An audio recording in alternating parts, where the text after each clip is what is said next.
عزیزان گرامی قدر، اس قدر کے عربی زبان میں کئی معنی ہیں۔ قرآن میں ایک جگہ پر قدر کا معنی جو ہے وہ تقدیر کے معنوں میں آیا۔ یہ سورت الفرقان کی آیت نمبر 2 ہے کہ خلق کل شیء فقدرہ تقدیرا، کہ اللہ تبارک و تعالیٰ نے ہر شے کو تخلیق کیا اور ایک خاص اندازے سے تخلیق کی، یعنی ہر چیز کی ایک مقررہ مدت ہے۔ انسانوں کی عمر ہے تو چیزوں کی بھی کوئی مدت ہے، وہ چیز اس سے زیادہ رہ نہیں سکتی دنیا میں جو اس کی قدر مقرر کر دی گئی۔ تو ایک تو اس کا معنی یہ ہے کہ تقدیر، اور ہمارا تو ویسے ہی تقدیر پر ایمان ہے، الحمدللہ ثم الحمدللہ، ہم قسمت پر یقین رکھتے ہیں۔ اللہ تبارک و تعالیٰ نے جو کچھ ہماری تقدیر میں لکھ دیا ہے وہ ہمیں مل کے رہے گا، وہ کوئی ہم سے چھین نہیں سکتا، وہ کوئی ہم سے لوٹ نہیں سکتا، اور دنیا کا کوئی بھی شخص ہمیں اس سے روک نہیں سکتا۔ اللہ تبارک و تعالیٰ کی ذات بابرکت نے جو کچھ ہمیں عطا فرمانے کا فیصلہ فرما لیا ہے، وہ چاہے رزق ہو، چاہے اولاد ہو، چاہے مال ہو، چاہے زمین جگیر جائیداد ہو، تو وہ کوئی بھی لے نہیں سکتا۔ تو لہذا سب سے پہلے تو ہمیں اس بات پر ایمان کو مضبوط کرنا ہے کہ جو مقدر کا ہوگا وہ مل کے رہے گا، بس ہمیں اپنے ذرائع غلط نہیں کرنے، ہمیں ناجائز طریقوں سے اس کو کمانے کے لیے تگ و دو نہیں کرنی، محنت کرنی ہے، حق حلال کے لیے محنت کرنی ہے، جو کچھ تقدیر میں ہوگا وہ مل کے رہے۔ تو ایک تو اس رات میں تقدیر کے فیصلے ہوتے ہیں، اس رات میں زندگیوں کے فیصلے ہوتے ہیں۔ عام طور پر شب برات بھی گزری ہے، اس میں بھی میں نے یہ بات عرض کی تھی کہ عام طور پر یہ سمجھا جاتا ہے کہ شب برات کو زندگی اور موت کا فیصلہ ہوتا ہے، پتے کٹ جاتے ہیں، نام لکھ لیے جاتے ہیں۔ لیکن میں آپ کو بتاؤں کہ جو قرآن سے واضح اشارہ ہمیں ملتا ہے وہ لیلۃ القدر کے حوالے سے ملتا ہے۔ آپ سورۃ الدخان 25ویں پارے میں ہے، اس کو پڑھیے۔ ابتدائی آیات ہیں حامیم والکتاب المبین، حامیم اس کتاب روشن کی قسم، انا انزلناہ فی لیلۃ مبارکۃ انا کنا منذرین، اور ہم نے اس مبارک رات میں اس کو نازل فرمایا اور ہم تو ڈرانے والے ہیں، رستہ دکھانے والے ہیں۔ فیہا یفرق کل امر حکیم، اسی رات میں تمام حکمت کے کام فیصلہ کیے جاتے ہیں۔ امرا من عندنا، یعنی ہمارے ہاں سے حکم ہو کر، انا کنا مرسلین، اور بے شک ہم وہ فرشتوں کو عنایت کر دیتے ہیں، وہ پیغمبروں کو دے دیتے ہیں۔ رحمتا من ربک، تمہارے پروردگار کی طرف سے یہ رحمت ہے، انہ هو السمیع العلیم، اور بے شک وہ تو سننے والا اور جاننے والا ہے۔ یہ 6 آیات ہیں سورۃ الدخان کی۔ تو اس میں اللہ تبارک و تعالیٰ نے قرآن کے نزول کا اشارہ فرمایا اور کہا وہ لیلۃ مبارکہ ہے جس میں ہم نے قرآن کو نازل کیا، اور اسی کے ساتھ منسلک اور ملحق جو مضمون بیان فرمایا وہ یہی ہے کہ اس میں تمام حکمت والے کام تفویض کر دیے جاتے ہیں، فرشتوں کی ڈیوٹیاں لگ جاتی ہیں۔ اس میں یہ بتایا جاتا ہے کہ کس کی زندگی ابھی باقی ہے اور کس کو اس سال اٹھا لیا جائے گا۔ اس میں رزق تقسیم کا معاملات طے پاتے ہیں، پورے سال کا رزق فرشتوں کو دے دیا جاتا ہے جنہوں نے ایک خاص مقررہ محدود طریقے سے بندے کو وہ عطا کرنا ہے۔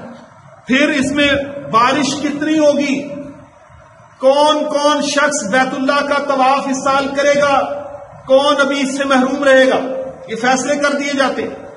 روایت میں آتا ہے کہ کون بیت اللہ شریف میں جائے گا، اس کا اور اس کے والد کا نام تک بتا دیا جاتا ہے، اور کس کے ناموں میں کمی ہو جائے گی، یعنی زندگی سے اس کا جانا ٹھہر گیا، اور کس نام کا اضافہ ہوگا، کس نے دنیا میں پیدا ہونا ہے، یہ سب کا سب فرشتوں کو دے دیا جاتا ہے۔ تو ایک کو اس لیلۃ المبارکہ میں، لیلۃ القدر میں، یہ تمام کام امور عطا کر دیے جاتے ہیں اللہ تبارک و تعالیٰ فیصلے فرما کر تو جس بھی فرشتے کی ڈیوٹی لگنی ہے اس کو وہ عطا کر دیے جاتے ہیں، اس کو دے دیے جاتے ہیں. یعنی یہ مستقبل کے فیصلے ہیں اور رحمت مقدر کر دی جاتی ہے. اس کا ایک مطلب یہ بھی ہے کہ تمہارے مقدر میں اللہ نے اپنی رحمت لکھ لی.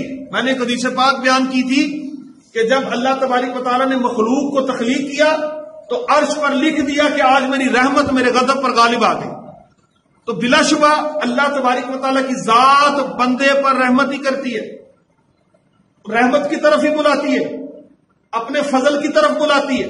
یا ایھا الانسان ما غرک بربک الکریم، اے لوگو تمہیں کریم رب سے کس نے دور کر دیا؟ اے لوگو تمہیں کریم رب سے کس نے فرق میں ڈال دیا؟ کس نے مغالطے میں ڈال دیا؟ کن چکروں میں پڑ گئے ہو؟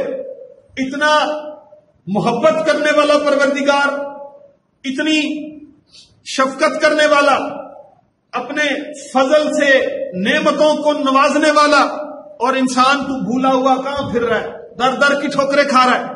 تو کدھر دنیا داری میں الجھ گیا؟ اللہ سے تو نے ہر چیز آج تک مانگی ہے. کبھی تو نے اللہ سے اللہ کا قرب بھی مانگا ہے، کبھی رب سے رب کو بھی مانگا ہے، کبھی تو نے رب سے محبت کا اظہار بھی کیا ہے. دنیا میں تو کتنی محبتوں کے اقرار کرتا ہے، دنیا میں کتنی محبتوں کے اظہار کرتا ہے، دنیا میں کس کس سے تو اعتراف محبت کرتا ہے، لیکن کیا تو نے آج تک کبھی اللہ تبارک و تعالیٰ سے محبت کا دعویٰ کیا ہے؟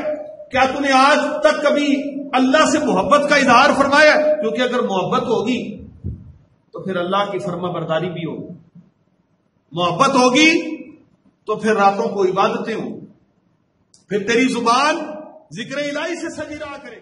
تو میں لیلۃ القدر کا ذکر کر رہا تھا.